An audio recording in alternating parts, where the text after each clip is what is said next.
Oiga, déjeme saludarlo y primero que nada felicitarlo al doctor Raúl Sansores. Él es eh, pues un hombre que en este momento es muy recurrente, es un hombre especialista en enfermedades respiratorias, humólogo. Doctor, antes que otra cosa, muchas felicidades en su día y gracias por hacer la chamba que hacen todos los días. Gracias a ustedes, hombres y mujeres, médicos, doctores, doctoras de este país. Pues somos tantos, 130 millones de mexicanos. Muy buenas tardes, doctor.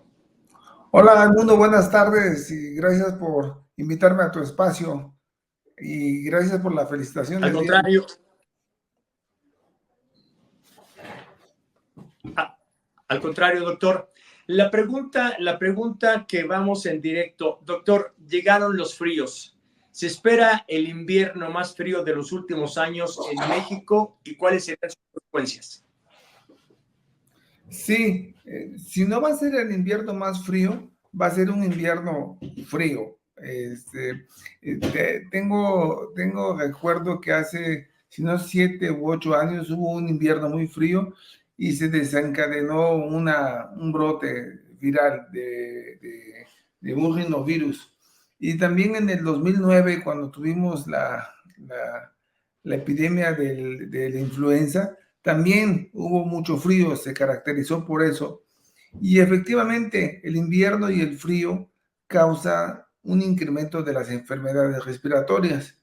Y ahorita tenemos encima, Raimundo, la amenaza constante de influenza, por supuesto, pero de COVID, que no termina de desaparecer. Esta semana vimos 2 casos, la semana pasada 3, y así, aunque sea en forma aislada, no dejan de haber casos en forma esporádica, lo cual quiere decir que no ha desaparecido. De hecho, vemos más casos de COVID en forma aislada que casos de influenza. Ayer vi uno de influenza y se asume que podría ser que entre enero y febrero, que es cuando más baja la temperatura, podamos tener un brote de influenza más que de COVID. Doctor, precisamente las autoridades, tanto federales como locales, y en este caso, si hablamos de la Ciudad de México, lo mismo están haciendo gobiernos en sus entidades en el interior de la República, están aplicando ya las vacunas contra la influenza y contra el COVID. Lo que dice el gobierno federal, lo que dice el gobierno local, hablamos de la Ciudad de México, el Estado de México, es que la vacuna que está contra el COVID es la Abdala, la cubana. Vámonos contra la influenza. Entonces, si entendí bien, hay más riesgo de que haya un brote fuerte, un contagio fuerte no de Influenza. COVID, sino el otro, influenza. Entonces, es bueno que nos vacunemos en esta campaña que se lanzó. Sería lo adecuado que todo el mundo nos fuéramos a vacunar con la Sí, vacuna que están, ¿ok? sin duda, Raimundo. Yo creo que toda la gente que nos esté escuchando, que sé que son muchas personas, que se formen, vayan a los centros de salud, está disponible también en el IMSS y en algunas unidades del ISSSTE. La vacuna de influenza está aplicando y es muy importante ponérsela porque realmente te previene, te protege contra una enfermedad que puede ser tan grave como lo es COVID. Entonces, sí hay protección y la vacuna es segura y se puede utilizar. Ya tenemos más de 10 años utilizándola en México en forma anual. Se ha podido obtener y repartir y aplicar a un gran porcentaje de la población. También está disponible a nivel privado. Muchos médicos a nivel privado la están aplicando en sus consultorios. Esa era la siguiente pregunta. Vámonos, entonces para terminar el tema de la influenza. A ver, ¿tiene el mismo efecto la vacuna que están aplicando el sector salud, llámese centros de salud, ISSSTE, IMSS, todo esto, que la que tiene un doctor en su consultorio? ¿Tiene el mismo efecto la vacuna contra la influenza? ¿Es exactamente lo mismo, nada más que una es gratuita y la otra tiene costo? Así es, esta es interesante la pregunta, pero fíjate que el sector salud sacó la vacuna de influenza que es buena, es una vacuna muy buena, es de buena marca, es tetravalente, y la verdad que es lo mismo ponérsela en el sector salud que ponérsela en el consultorio de un médico privado. Digo, la única diferencia en todo caso es la cola, pero estoy enterándome que en realidad llegan y es muy rápido el procedimiento, incluso en los centros de salud. Y en los niveles privados, pues cuesta un poco, pero no es tanto, pero hay variaciones. Hay quienes les dan en 600, 700, hay quienes los dan en 1200, la misma vacuna a nivel privado. No sé de qué depende. Pero en los centros de salud no cuesta y es la misma que ponemos acá. Entonces hay que ir y hay que ponérsela. Yo me la puse, sí, en un consultorio privado y luego fui con una persona muy cercana a mía a un centro de salud y fue gratuita y es exactamente lo mismo. Doctor, para que no nos quedemos con la ignorancia, ¿qué es tetravalente? Que cada año sale entre octubre, septiembre y octubre la vacuna para influenza. Esta es una vacuna que es diseñada en el Centro de Infecciones de Atlanta y es una vacuna que tiene un análisis factorial, lo cual quiere decir que hacen un análisis de todos los cuadros agudos de influenza que hubo en el mundo y de esa hace un promedio de ver cuál no ocurrió y de esa se prepara la vacuna para, asumiendo que esa puede aparecer en esta temporada de frío. Pero además la vacuna va acompañada de la H1N1, la H3N5, de tal manera que las cepas más importantes que son forzosamente acompañadas de la que va a venir o va a salir en el 2025. Por eso es tetravalente, porque hay cuando menos 4 cepas activas contra la que te están vacunando. Perfecto, aclarar ese punto y qué bueno que lo preguntamos para que la gente lo tenga bien claro. Ahora sí, vámonos con el COVID. A ver, bien lo dice el doctor Raúl Sansores, dice, puede venir, no hemos acercado del todo el COVID. ¿Qué tan conveniente es la vacuna Abdala de Cuba? Algunos dicen que no, que las cepas que están actuales ya no combate a esas. Y ahora, ¿qué tan protegidos estamos los mexicanos? Vámonos primero con esa pregunta. ¿Qué tan conveniente es aplicarse esa vacuna que es la que está dando la autoridad federal o la autoridad local? Mire, la verdad hay mundo que he escuchado que están aplicando la Abdala, la cual no tiene ningún caso. Esta es una vacuna que se fabricó y diseñó para atender los casos de COVID de la cepa primera que salió, la Delta. De tal manera que pues te va a proteger de la Delta, pero pues la Delta ya no existe ni va a existir. Ya evolucionó, ya migró, ya se transformó y ahora es varios tipos diferentes de COVID. Del Omicron, que son varias subespecies del Omicron, ahora son las que están funcionando y las que nos están causando problemas con infecciones respiratorias. Y de estas, de la Omicron, ya hay vacunas y la más actual la tiene Pfizer. Creo que ya la están aplicando en Estados Unidos y muy pronto estará acá disponible tanto en consultorios privados como en el sector público. Esperamos que sí sea. Yo no les recomiendo que se pongan la Abdala porque no les va a dar ninguna protección y sí va a obtener efectos secundarios de una vacuna que no le va a proporcionar beneficios. Qué bueno que lo dice entonces. No es recomendable, lo está diciendo un especialista, un hombre que es una verdadera eminencia en materia de salud, sobre todo en cuestiones respiratorias, el homólogo Raúl Sansores. Además ha escrito libros, imagínense nada más, ha dado conferencias, panelista, en fin, un hombre que sabe. No es recomendable ponerse la Abdala porque no va a combatir las cepas actuales del COVID. Entonces, o ponérsela en un consultorio privado o esperar que llegue otro tipo de vacuna. Doctor, vamos ahora a lo importante. ¿En qué momento está México, no sé en qué lugar lo podamos poner, y el mundo de que el COVID ya no sea un mal mortal para, vamos a hablar de México? ¿En qué lugar estamos? Si fuera del 1 al 10, ¿dónde estamos ubicados para que la gente tenga algo, una información real?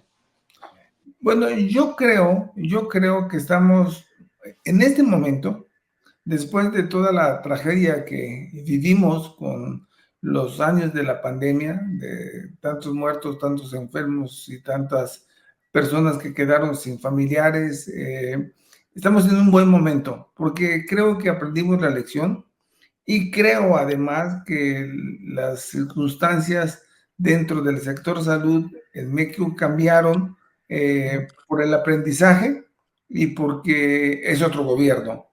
Entonces, ahora ya sabemos varias cosas y unas son intuitivas y otras son derivadas de las campañas del sector salud.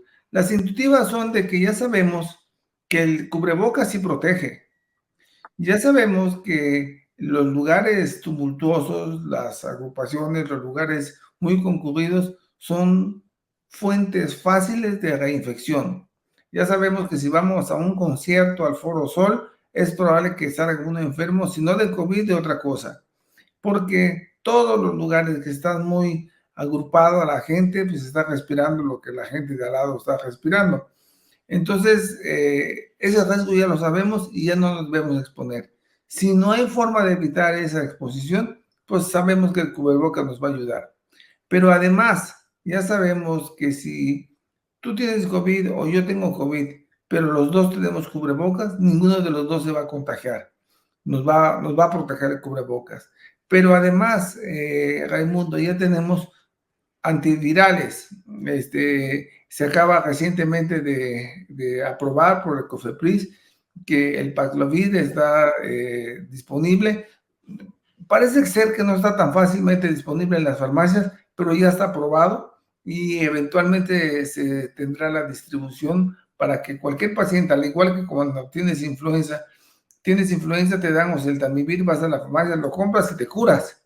Entonces estamos en una posición tal que no nos va a volver a ocurrir, de eso tengo certeza, una epidemia como la que vivimos en aquel entonces. Han cambiado las cosas, el sector salud creo que aprendió la lección junto con nosotros y nosotros ya aprendimos nuestra propia lección. Doctor, Marifer Zapata, pensé que era Centeno, no, Marifer Zapata, Marifer Centeno es la grafóloga, pensé que era ella, Marifer Zapata del Edomex. Doctor, ¿cómo podemos diferenciar que tengo una simple gripa o COVID-influenza? Es muy buena pregunta, creo, gracias. Le manda a saludar y gracias por poner a personas como usted nos dice y gracias por lo que habla de nosotros. Marifer Zapata del Edomex, ¿cómo diferenciamos una gripa, un COVID o una influenza? Marifer, bueno, la mala noticia es que la única forma que con certeza se puede diferenciar es haciéndose la prueba. Y afortunadamente, la prueba ahora, las rápidas, son bastante efectivas y la hacen creo que hasta las farmacias, ¿no? Y además el costo es bastante accesible. Tanto COVID como influenza se caracterizan por dos cosas que las otras enfermedades virales pueden tener, pero es menos frecuente que tengan esta sintomatología, que son fiebre, dolor de cabeza, dolor de cuerpo y dolor de garganta, acompañado de dolor de articulaciones. Ese suele aparecer tanto en COVID como en influenza. A diferencia de COVID, la influenza no se acompaña de pérdida del olfato ni del gusto. Y a diferencia de influenza, podría ser que el dolor de cabeza en el COVID no sea tan intenso. En influenza el dolor de cabeza suele ser característicamente muy intenso. Pero la mala noticia es que las que han surgido, porque ahora hay pruebas que hacemos para determinar cuál es el virus que está afectando a una persona. Le hacemos una batería de 20 virus, pero están surgiendo virus nuevos o no es que sean nuevos, se están diagnosticando porque los métodos diagnósticos se han afinado y aparecieron el rinovirus, el metaneumovirus, una familia de coronavirus que no son COVID. Y esos pueden causar neumonías tan graves como la que causó el COVID o la que causó la influenza en el 2009. Entonces, se pueden diferenciar, pero hay que hacerlo con la prueba. ¿Por qué? A ver, parece Porque que tenemos ahí... la razón por la que es importante diferenciarlo es que para COVID y para influenza hay antivirales y para los otros virus no hay. Entonces, si tienes una neumonía por rinovirus, no es lo mismo que tener una neumonía por influenza. Por influenza te doy oseltamivir y te curo. Con COVID tenemos remdesivir y tenemos Paxlovid y tenemos molnupiravir y te curamos. Con el rinovirus no. Entonces no podemos quedarnos con la posibilidad de que no te dé yo un tratamiento si tenemos que dar. Entonces sí vale la pena diferenciarlas, pero debido a que los síntomas pueden parecerse, la recomendación es que hay que hacerse la prueba, porque además no solamente por los aspectos terapéuticos de los que estoy hablando y de tratamiento, sino que por el entorno, tu familia, claro, tus conocidos, tu esposa, tus hijos. No es lo mismo que les contagies una gripita por rinovirus estacional a que le contagies porque tiene influenza. El pronóstico es diferente. Por cierto, qué bueno que lo dice, doctor. Nos llama Pepe Carrillo del DF. ¿Cómo se llama el antiviral que ya existe? ¿Lo puede repetir? Sí, hay tres: Remdesivir, que eso es de uso hospitalario; el Paxlovid, que es una combinación de dos antivirales; y el Molnupiravir, que es otro antiviral aislado. Los tres son muy buenos. Unos tienen el Paxlovid, parece ser de mayor impacto, más eficiente que el Molnupiravir, y el Remdesivir se suele poner intravenoso y baja las cuentas virales relativamente rápido, pero es muy caro. Sandra Mosqueda me comenta que cuál es el más efectivo y que si lo venden ya en las farmacias. El que se toma en forma oral es el Paxlovid, es el más efectivo. Y no está, creo que no está disponible en las farmacias, pero ya está aprobado. O sea, no he hecho la prueba en estos últimos días para saber si está disponible en las farmacias, pero el sector salud y Cofepris ya lo aprobaron y debe estar en las farmacias muy pronto. Doctor Humberto Raúl Sansores, yo le quiero agradecer mucho, como siempre, que haya participado con nosotros. No sabe qué luz nos da, sobre todo ahorita que viene la época ya, la buena, la difícil. Ojalá que podamos tener comunicación en los próximos meses, se me ocurre en noviembre, diciembre, cuando tengamos ya los fríos intensos, para ver cómo van caminando las cosas. Si le parece bien, un gusto saludarle y doblemente felicitarlo por el Día del Médico y por lo que hacen personas como usted, particularmente usted como homólogo, en estos tiempos, en estas temporadas. Muchas gracias, doctor. Buenas tardes y felicidades. Un abrazo, Raimundo.